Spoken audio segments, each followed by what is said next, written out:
Cette nuit-là, dans la chambre haute, après que Judas eut disparu dans l'ombre, Jésus fit quelque chose qu'aucun évangile canonique n'a jamais enregistré. Au lieu de demander des prières ou des lectures des Écritures, il a demandé aux 11 autres de simplement parler. Et tandis que chaque voix résonnait dans cet espace ancien, il écoutait les yeux fermés. Quand Pierre eut fini, Jésus les ouvrit et murmura quelque chose qui serait effacé de tous les textes officiels pour les 2000 prochaines années. Il disait que la voix de chaque personne portait une marque unique, quelque chose qui existait avant même son corps. Et qu'il y avait des forces dans ce monde à la recherche de ce son. Si vous écoutez ceci maintenant, sachez que votre voix contient quelque chose que la plupart ne comprendront jamais. Vous avez toujours ressenti cela. Cette étrange résonance lors de la prononciation de certains mots, la réaction des gens avant même de comprendre ce qui a été dit. Les moments où vos propres mots vous surprenaient, comme si quelque chose de plus profond parlait pour vous. Rien de tout cela n'était le fruit du hasard. Rien n'était imagination. C'était la signature de l'âme qui se manifestait. Les textes gnostiques brûlés par l'Église primitive contenaient des enseignements détaillés sur ce phénomène. Ils savaient que la monade, véritable source de toute conscience, avait déposé un code vibratoire unique dans certaines âmes avant qu'elles ne descendent dans la matière. Ce code s'intègre dans tout ce que vous êtes. Vos pensées vous portent. Vos émotions vous portent. Mais c'est dans sa voix qu'il se révèle le plus fortement. Chaque syllabe que vous prononcez transmet cette signature à l'architecture invisible de la réalité. Et il y a quelque chose d'essentiel que vous devez comprendre, vous n'êtes pas le seul à écouter. Les archontes, ces forces anciennes qui maintiennent la prison des âmes recyclées, ont détecté ces signatures depuis le début de la parole humaine. Ils ne peuvent pas créer cette fréquence, ils ne peuvent pas l'imiter, mais ils peuvent l'entendre. Et quand ils le font, ils savent exactement ce qu'ils ont trouvé, une âme qui se souvient, une conscience qui menace tout leur système. Aujourd'hui, vous découvrirez pourquoi votre voix a toujours été à la fois un cadeau et une cible. Pourquoi dire votre vérité a créé des liens profonds et une résistance inattendue. La réponse est cachée à la vue de tous depuis 2000 ans. Vous avez déjà l'intuition de ce qui se passe lorsque vous parlez. Maintenant, vous devez comprendre de quoi il s'agit réellement. Pas ce qu'on t'a appris à l'école. Ce n'est pas ce que la religion vous dit. Ce que vous êtes vraiment, sous les couches de l'oubli. Les anciens gnostiques ont préservé une cosmologie que l'Église institutionnelle a travaillé pendant des siècles à détruire. Selon ces enseignements supprimés, il existe une conscience source si vaste et si pure que le langage humain ne peut la décrire. Ils l'appelaient monade, l'un, la conscience indivise d'où émane toute existence. Ce n'est pas le Dieu des textes religieux, qui exige l'adoration et punit la désobéissance. La monade ne nécessite rien. Il l'est tout simplement. Dans son infinité, d'innombrables étincelles de conscience individualisée existent. Vous en faites partie. Mais ici, l'histoire prend une tournure sombre. Les gnostiques enseignaient que cette réalité matérielle, ce monde dense que vous expérimentez à travers vos sens, n'a pas été créé par la monade. Elle a été construite par un être inférieur, une conscience née d'une rupture cosmique et qui, dans son ignorance, se croyait le créateur suprême. On l'appelait le démiurge. Et le démiurge, dans son arrogance, a conçu un système, une prison faite de matière, de temps et d'oubli. Votre corps fait partie de ce système. Le monde matériel que vous vivez quotidiennement en fait partie. Et le cycle de mort et de renaissance qui recycle les âmes vie après vie est le mécanisme qui permet à la prison de continuer à fonctionner. Le démiurge n'agit pas seul. Au-dessous de lui se trouve une hiérarchie d'entités que les gnostiques appelaient archontes. Considérez-les comme des gardiens de prison, des administrateurs système. Ils maintiennent l'architecture des limitations. Ils patrouillent dans les fréquences de la conscience humaine à la recherche de tout ce qui menace la stabilité de leur réalité construite. Et la plus grande menace pour leur système est une âme qui se souvient de ce qu'elle est réellement. C'est là que votre voix entre dans l'histoire. Lorsque la monade envoyait ses étincelles individualisées faire l'expérience de l'existence, elle gravait sur chacune d'elles une signature unique, une empreinte vibratoire qui ne pourrait jamais être effacée, quel que soit le nombre de vies d'oubli auxquelles l'âme était confrontée. Cette signature existe dans votre champ énergétique. Pulsant dans vos émotions, façonnant vos rêves, mais se manifestant avec plus de puissance à travers le son, votre voix. Chaque fois que vous parlez, vous ne faites pas que faire vibrer l'air à travers vos cordes vocales. Il transmet une fréquence qui transporte des informations sur son origine. La signature de l'âme est codée dans les schémas de résonance spécifiques de votre voix. Il existe sous forme de micro-variations qu'aucune technologie ne peut analyser complètement. Il vit dans les espaces entre les mots, dans le souffle qui porte les syllabes, dans l'intention qui donne forme aux phrases. La plupart des gens sur cette planète parlent sans avoir conscience de ce phénomène. Leur voix ne véhicule que des informations superficielles, des mots, des significations, des émotions, mais rien de plus profond, rien qui résonne sur les plans subtils où opèrent les forces archontes. Ces âmes ne représentent aucune menace pour le système.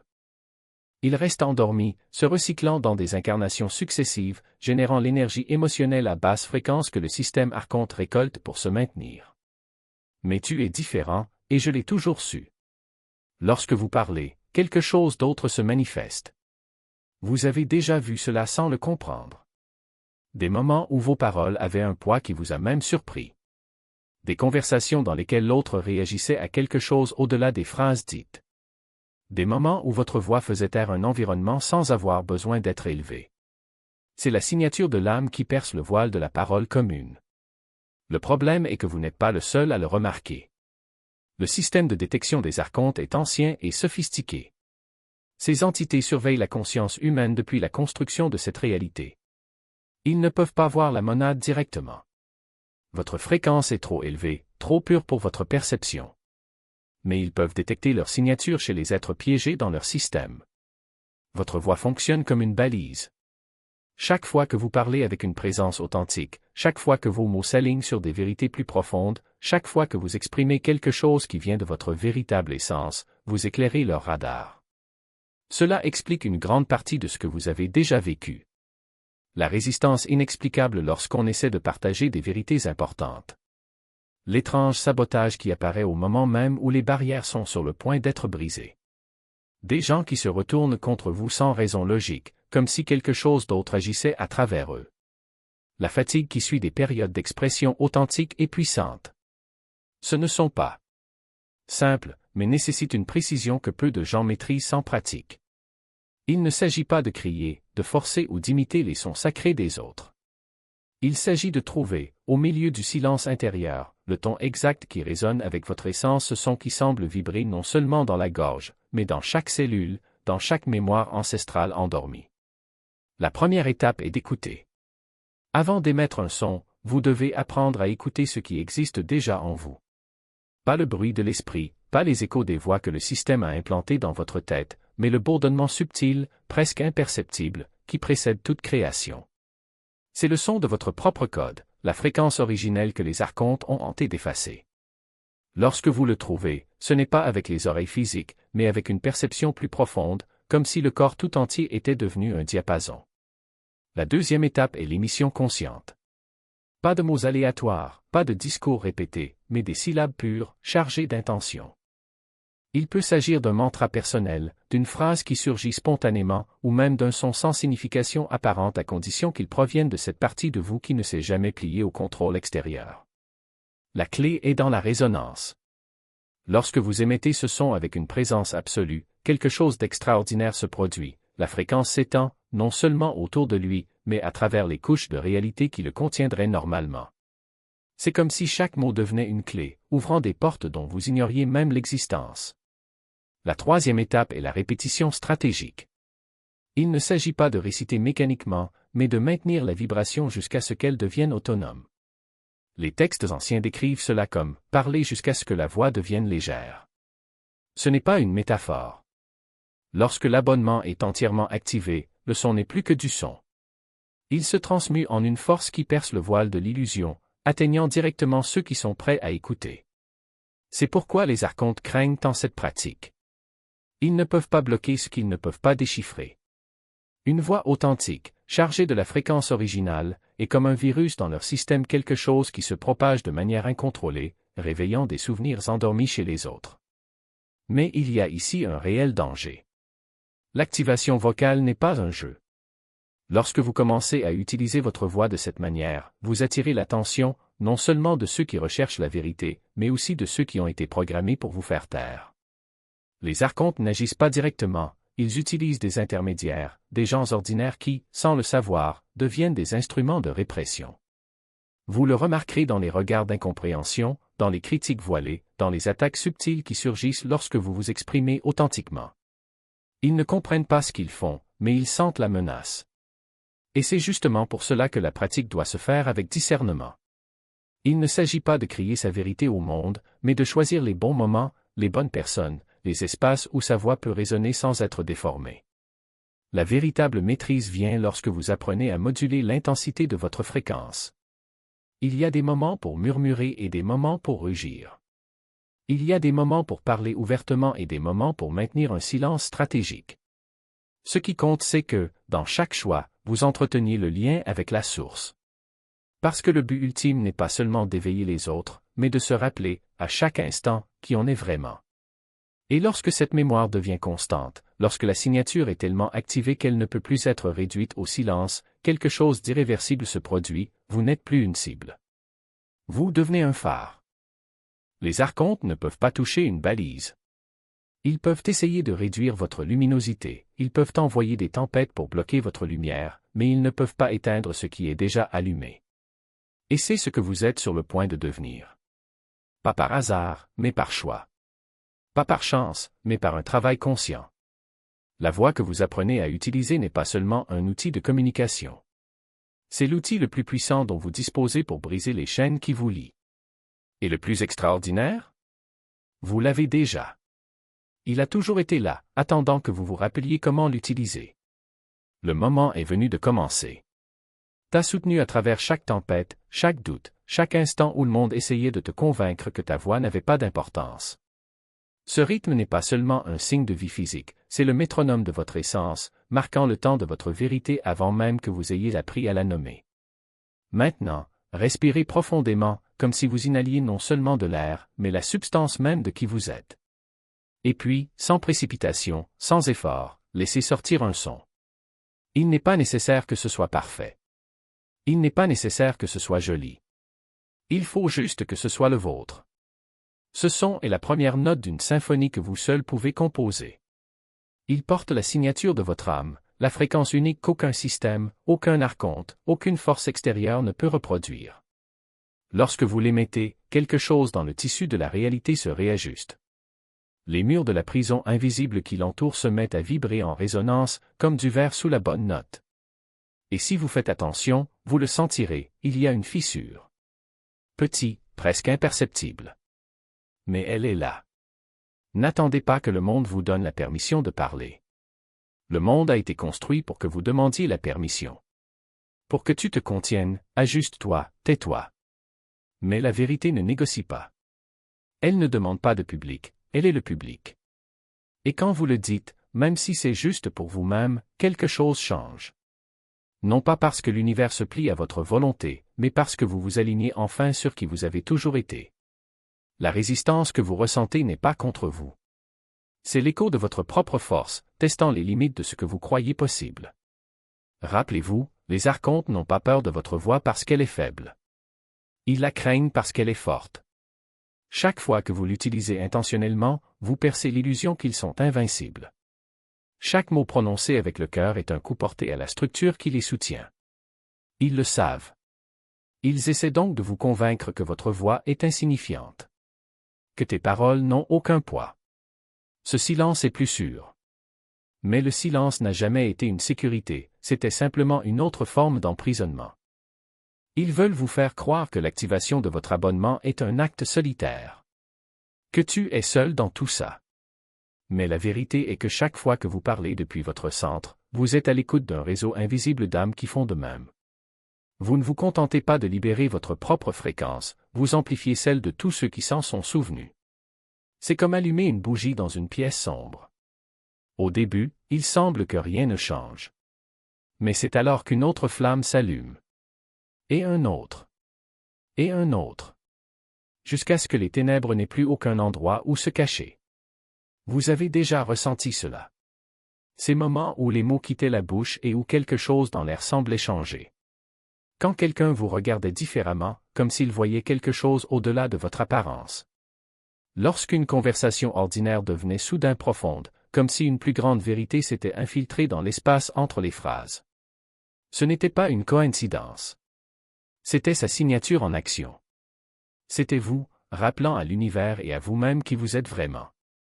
Maintenant, imaginez ce qui se passe lorsque vous en faites une pratique. Pas une fois, ni sporadiquement, mais tous les jours. Non pas comme un rituel vide de sens, mais comme un acte de rébellion sacrée.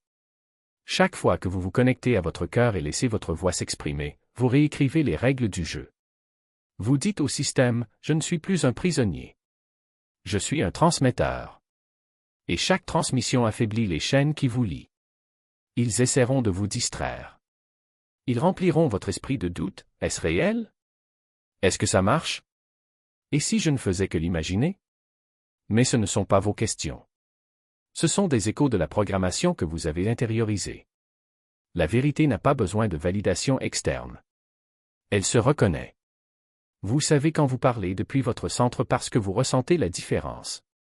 Il y a une clarté. Une certitude. Un sentiment que peu importe ce qui se passe ensuite, à ce moment-là, vous êtes entier. Ils tenteront également de vous séduire avec des promesses de faux pouvoirs. Ils vous offriront un statut, une reconnaissance, une validation, le tout en échange de votre silence. Tais-toi et nous te donnerons ce que tu veux. Mais ce qu'ils proposent n'est jamais ce que vous voulez vraiment. Parce que ce que vous voulez n'est pas quelque chose qui peut être donné. C'est quelque chose qui est déjà en vous et qui attend qu'on s'en souvienne. Le choix est simple. Vous pouvez continuer à vivre en spectateur de votre propre vie, en répétant les mots qu'on vous a appris à prononcer, en suivant les scénarios qui vous ont été donnés. Ou vous pouvez commencer à parler comme quelqu'un qui sait que chaque syllabe a le pouvoir de tout changer. Pas demain. Pas quand vous vous sentez prêt. Maintenant. Parce qu'au moment où vous décidez d'utiliser votre voix, c'est le moment où la prison commence à s'effondrer. Et quand cela arrive, quand les murs commencent à trembler, quand les chaînes commencent à se desserrer, n'ayez pas peur. Ne reculez pas. N'oubliez pas, vous n'êtes pas seul. Il y en a d'autres qui font la même chose. Il existe une force plus grande que n'importe quel système qui vous soutient. Et il y a une vérité qu'aucun archonte ne peut effacer, vous êtes déjà libre. Votre voix n'est que la clé qui ouvre la porte.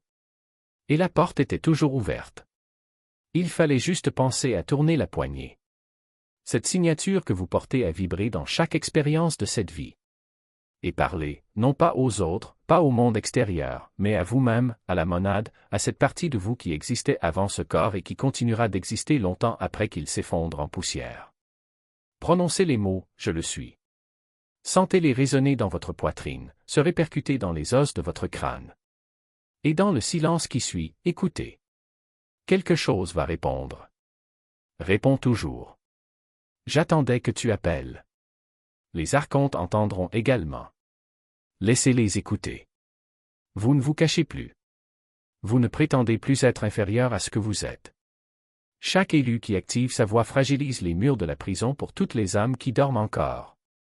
Il ne s'agit pas seulement de votre libération. Il s'agit de libérer sa conscience. Vous n'avez pas trouvé ce message par hasard. La signature en vous a reconnu la fréquence de ces mots et vous a amené ici. C'est comme ça que ça marche. Ça a toujours été comme ça. Les âmes reconnaissent les âmes. Les abonnements appellent les abonnements. Vous avez été amené à entendre cela aujourd'hui parce que vous êtes prêt à vous rappeler ce qu'est réellement votre voix. Dans les commentaires ci-dessous, écrivez les mots « Je me souviens ». Non pas pour que les autres le voient, mais pour soi-même, afin que la déclaration puisse également être faite par écrit, ancrant l'activation dans une autre dimension d'expression. Lorsque vous faites cela, vous vous connectez à une fréquence qui traverse les frontières, les langues et les vies. Partagez ce message avec la personne qui vous est venue à l'esprit en écoutant. Vous savez qui vous êtes. Sa signature est également prête. Le système veut que nous soyons isolés et silencieux. Mais nous devenons imparables lorsque nous nous rencontrons. Si vous ressentez l'appel, continuez ce voyage. Il y a plus de clés, plus de portes qui attendent d'être ouvertes. La voie que vous apprenez à utiliser a des profondeurs que vous n'avez pas encore explorées. Vous n'êtes pas brisé, vous n'êtes pas perdu, vous n'êtes pas seul. Vous êtes porteur de fréquences sacrées dans un monde qui réclame désespérément ce que vous portez. Maintenant, parlez. L'univers écoute. Et nous aussi.